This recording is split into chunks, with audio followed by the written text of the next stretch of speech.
Hibernation just means they go without food. They don't drink much water either, although they will eat snow or icicles if they get thirsty. Otherwise, they basically don't eat. Because of that, the average bear in the wild will lose somewhere between 18 and roughly 22% of their body weight. A female who has cubs in January could lose as much as between 40 and 50% of her body weight during the winter hibernation and then giving birth to a couple of cubs. If you watch Ted very carefully, he's got what we call a donut, or it's a circle. It's made out of extremely heavy plastic with 3 holes in it. And if Ted would stick out his tongue, it's really quite long, about 8 inches, and they're slightly sticky. So he can pick up, if you watch really carefully, he can pick up a little half a peanut or a little tiny grape without picking up the sand or the grit that's right next to it. I'd ask you to try to do the same, and you'd probably, you can't. Not that I've tried, but we do not have a sticky tongue, nor is our tongue as flexible as a black bear. Notice what he does with front paws. These types of movements and problem solving are the very same things he would have to do if he was a wild bear.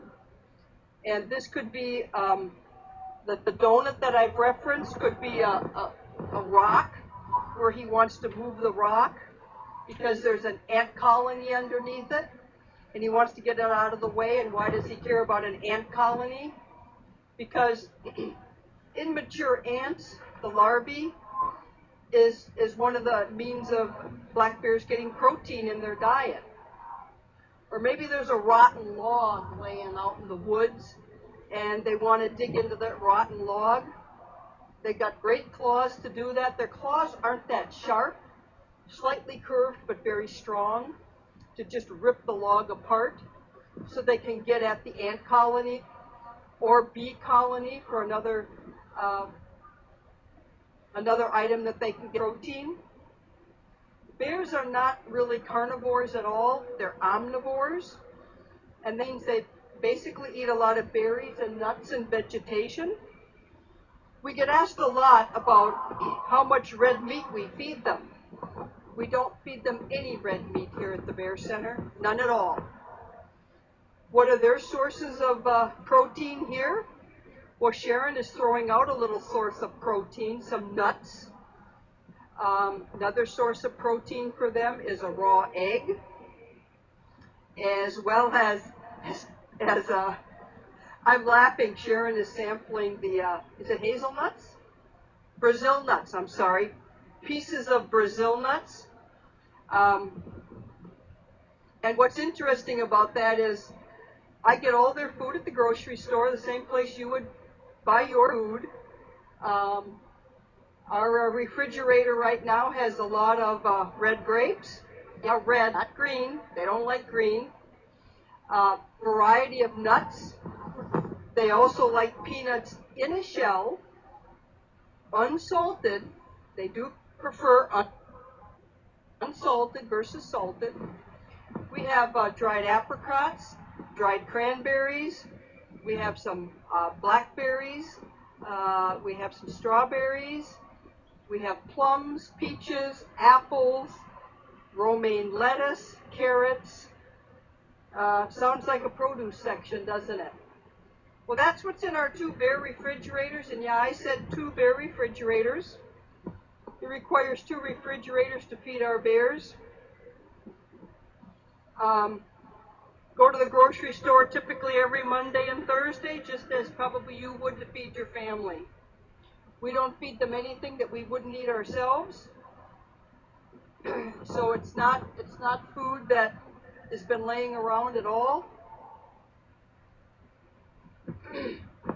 And they do have their preferences. All of them like romaine lettuce. Carrots now have kind of dwindled. They're not as interested in carrots as they used to be, but they'll come back. We take it off the menu for a few days, and then after they haven't had it for a few days, it comes back. Now Sharon's going to do something here with Ted. I'm going to back away so Ted doesn't think I'm going to be a food giver. Sharon is going to lure him toward the scale, but not to weigh him, for something else. So we're going to wait until she gets Ted's attention, and yep, he's going to get right on that scale. And she put some red grapes on the scale for Ted.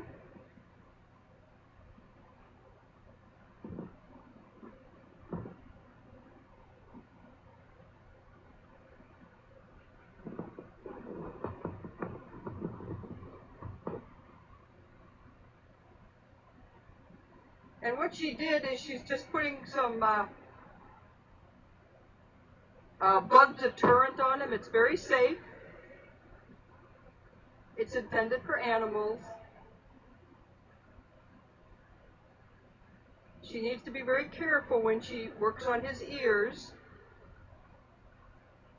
A very sensitive spot for the bears, in the sense that that is one of their first lines of defense about when to be concerned if there is danger.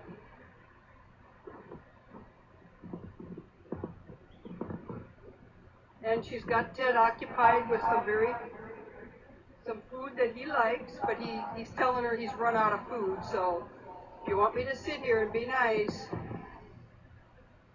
you got to give me a little something to entertain myself. This just gives you some idea of what we do for our bears. Bears in the wild, as well as these bears, will roll in a cedar pile, which we'll probably be reestablishing again. We have a cedar pile there. It's been a couple weeks, although I think some of the mosquitoes have died off a little bit. But we'll probably be establishing the cedar pile. And what is a cedar pile to a bear? Well, cedips, or cedar mulch, has an oil in it. It's a natural deterrent to bugs for bears. And when you see a bear go in, you see one of our bears go in the cedar pile, usually the first thing they do is put their face in the cedar pile, and they rub their ears and their neck and their muzzle, because those are the locations that they're most likely to get a mosquito bite or a bite in general. That's where they have the shortest hair. It also helps with prevention of ticks sticking on them as well. The rest of their body is a little bit better covered with hair and fur. So when they do go into the new cedar pile, they usually work the head, ears, and facial area. Ted's personality, he's a real sweetheart. He enjoys a crowd of people. And that works really well for him when he really, really focuses on people. And that's great when you're a captive bear or an ambassador bear like Ted is. That wouldn't work very well for him if he was in the wild. That wouldn't be a quality that would help him survive for the 17 years that he's lived here. Ted has only been here actually about 7-8 years. He was born in Kitty, and so he was born in a game farm, and so he's never known the life in the wild. People always ask me how long bears live. Well, there's a two-part answer to that. In the wild, if Ted was 17 years old in the wild, he would be considered an older bear. In captivity at the age of 17, he has the opportunity, he could live into his 30s. There's vast differences between living in captivity and in the wild. In captivity, of course, here at the Bear Center, we are the major food giver, so they never have a bad food year. They're always going to get food. They have access to veterinary care if needed, and the other things that help in their longevity here in captivity is, of course, they can't be hunted, nor will they be hit by a car or a truck on the road. Some of the things that bears face in the wild are obviously people, hunting, cars or trucks possibly hitting them on the road, as well as the fluctuation of every summer. Are they going to have a good wild food year, or is it going to be a drought and a very poor food year? The last 2 years here in Ely have been a very, very good food years for the bears here in the wild. But back in 2011, it was a very, very poor food year. And of course, the bears had to work just that much harder to get their food. I want to thank all of you people here today coming to the North American Bear Center. For those of you that do tune in the morning, we will have our regular 11 o'clock broadcast. But we will also have some activity around the pond, and it's going to be maintenance work, so there's going to be people out there. Of course, that means that the bears have to be in their enclosure. I will tell you, we had a little breakthrough about less than an hour ago with Holly Bear. She's our 18-month-old little one. We were able to get Holly Bear in her pen approximately 3:30, and we were able to do that by vocal commands. And commands sound kind of strong.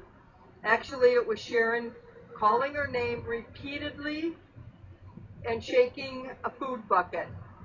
Holly knows that sound, and she knows the sound of Sharon. For those of you that view the Holly Cam, you can see her from bear.org on the Holly Cam. She was fed some food here while I was talking.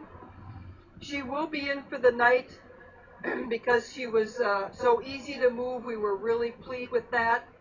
And I know people here at the Bear Center saying, well, why do you want to put bears in an enclosure, a small enclosure? Their small enclosures are not that small. They're as big, if not bigger, than a two-car garage.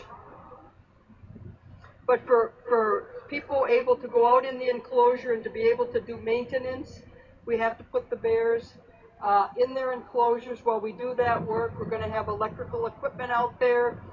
We're going to be weed whipping or using a brush hog or the other. And having that type of equipment out with the bears is not appropriate here at the Bear Center. We don't do that. So there'll be some activity out there in the morning for those of you that tune in. And I want to thank the PTZ driver and the Pond Chat mods. I know you'll be sharing that information with the moderators in the morning. I want to thank you visitors here at the North American Bear Center today. We are open until 7. We're open 9 to 7 every day from now until sometime after Labor Day. Again, thank you very much, and I look forward to seeing you all again here at the Bear Center later this summer.